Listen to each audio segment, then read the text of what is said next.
Thank you for taking the time to watch this safeguarding training, which has been designed for volunteers who have applied to make weekly befriending telephone calls. My name is Jenny Bimpson, and I'm the Volunteers Manager and also the designated safeguarding lead for the Chatty Cafe scheme. That means I am the person who you report a concern to. I report to our Board of Directors with any serious concerns. Presentation outline. In this session, we will be discussing what does safeguarding adults actually mean? What are the key principles of safeguarding? The different types of abuse to look out for? How to respond to a safeguarding concern? How to signpost your beneficiaries to other services that could help them? And how to keep within safe boundaries.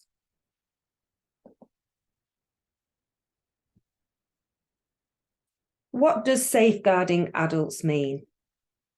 Everyone that is referred to us for a weekly call is considered a vulnerable adult, and vulnerable adults are considered more at risk of abuse. A vulnerable adult, or also known as an adult at risk, is anyone with a long-term physical health condition, a mental health condition, an addiction, or anyone who needs care and support. Everyone is entitled to be safe, and we are going to discuss how you can spot if someone isn't safe and what to do with that information. The aims of safeguarding adults.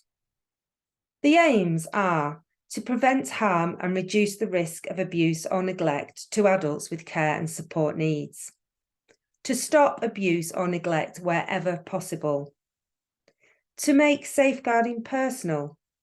This means to help adults in a way that supports them in making choices and having control about how they want to live. An example is someone who doesn't eat healthy or lives in a home not to your standard of hygiene. This doesn't mean they cannot live like that, as it is their choice. And this means supporting people at risk to improve or resolve their circumstances. A definition of an adult at risk, also known as a vulnerable adult, is someone who is elderly and frail, or someone who has a mental illness, including dementia, or someone who has a physical or sensory disability, someone who has a learning disability, or has a severe physical illness, or someone who has a history of substance misuse, or someone who is homeless. There are 6 key principles of safeguarding. Number 1, empowerment. This is to ensure people are supported and encouraged to make their own decisions and informed consent. An example is when your beneficiary tells you something of concern, have you advised them you will be passing the information onto the Chatty Cafe scheme? Number 2, prevention. It is always better to take action before harm occurs. Always raise any concerns. Number 3, proportionality. Always look to take the least intrusive response appropriate to the risk presented. As a service, we must respect the person, think about what is best for them, and only get involved as much as is needed. Number 4, protection. Ensuring we all know how to report a concern within our organisation. Number 5, partnership. Everyone has a part to play in preventing, detecting and reporting abuse. Number 6, accountability. Safeguarding is everybody's business. We are accountable, and it is important as a volunteer, you know what to listen out for and what to do with that information.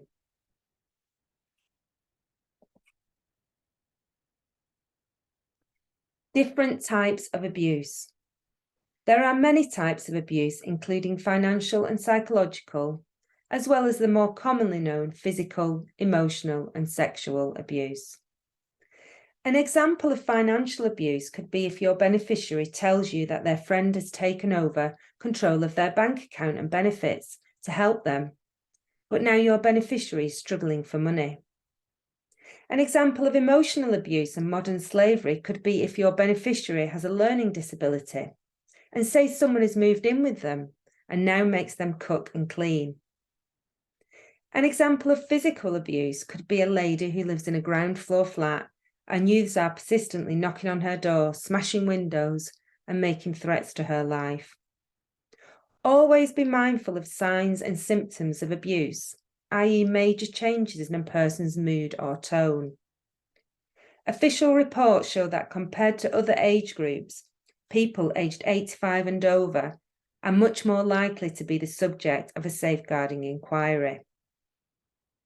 Remember, we can act as alerters, but we are not specialist services. Raising awareness is key. Here is a list of all the different types of abuse to be aware of. I have noted here that it lists abuse for adults and children, but please note that we only take referrals for people wanting a weekly befriending call if they are aged over 18.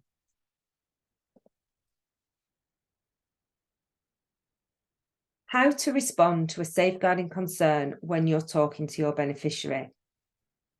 How you react is very important, as your beneficiary may be telling you something that they have never told anyone else before.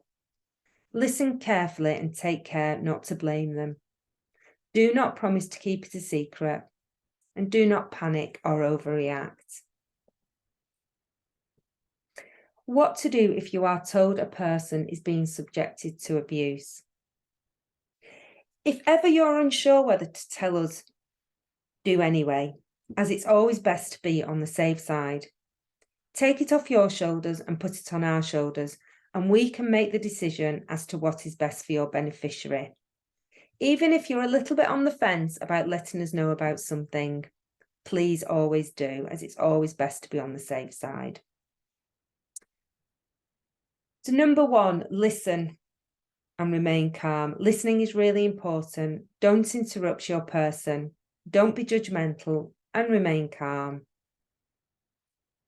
Number 2, is it an emergency? If someone is in immediate danger, ask your beneficiary to call 999. You will not have their address, so they must call themselves.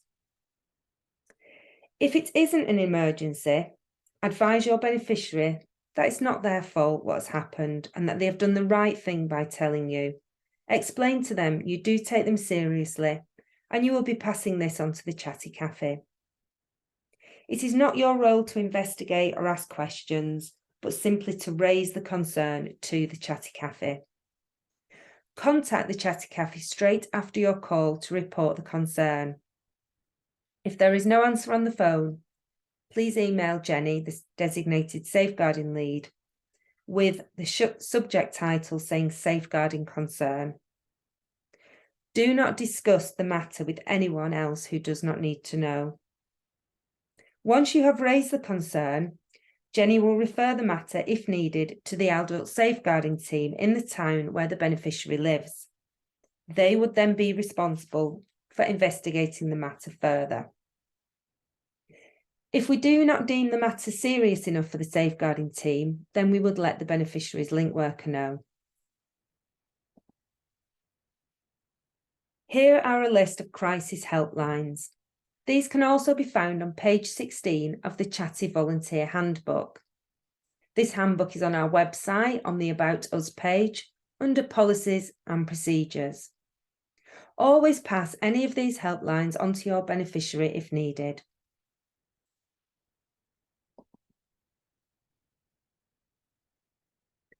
Here are some examples of possible concerns. Example 1. John, 65, is telling you that he thinks his carer is stealing from him. He doesn't know what to do, but he is worried.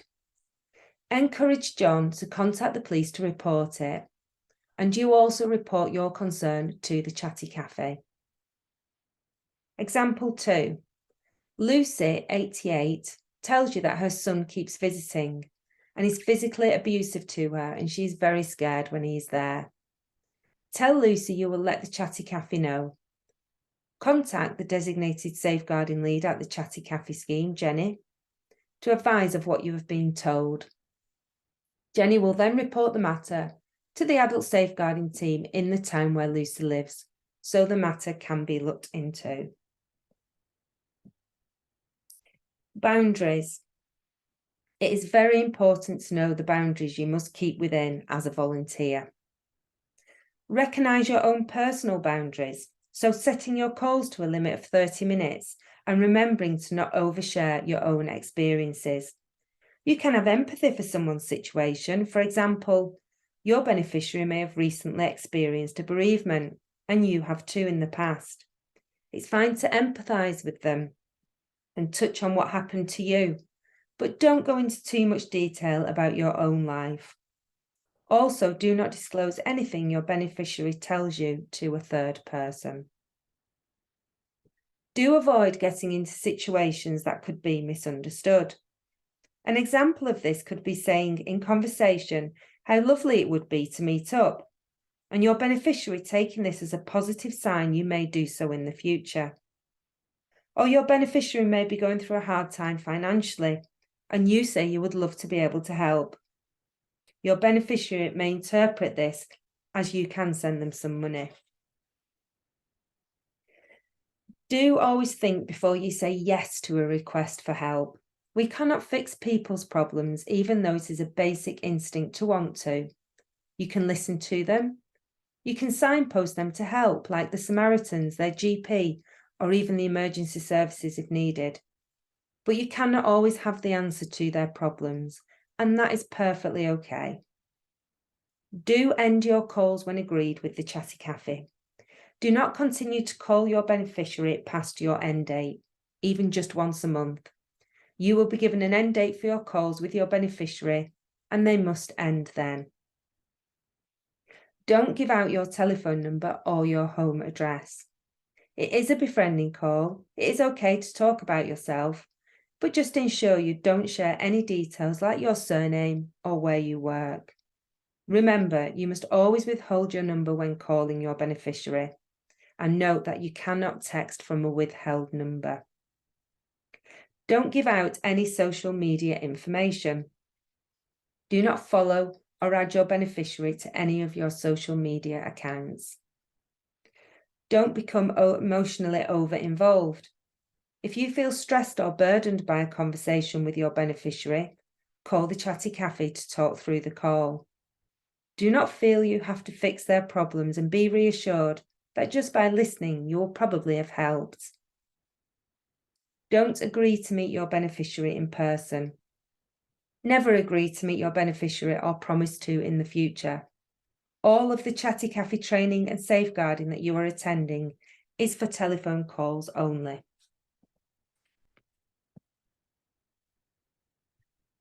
Support. Sometimes talking through a difficult call can help give perspective, and you're encouraged to always contact the Chatty Cafe's team to discuss a concern or debrief after a hard call. Maybe your beneficiary has poor mental health and has offloaded their problems onto you for the duration of the call, and you're feeling helpless. Always remember, we do not always have the answer. We are simply there to listen and chat and signpost if needed to services like the Samaritans or the Citizens Advice Bureau. The well-being of volunteers is very important to us. We recognise that adult safeguarding can be tough, and we are here to support you. Our safeguarding policy is available to read in full on our website under the About Us page in Policies and Procedures.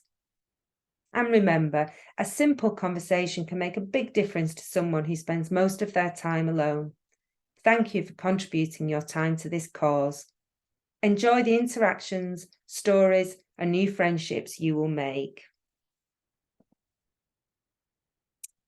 Here are Jenny Bimpson's contact details. Please don't hesitate to get in touch if you have any questions at all following this session or at any other time.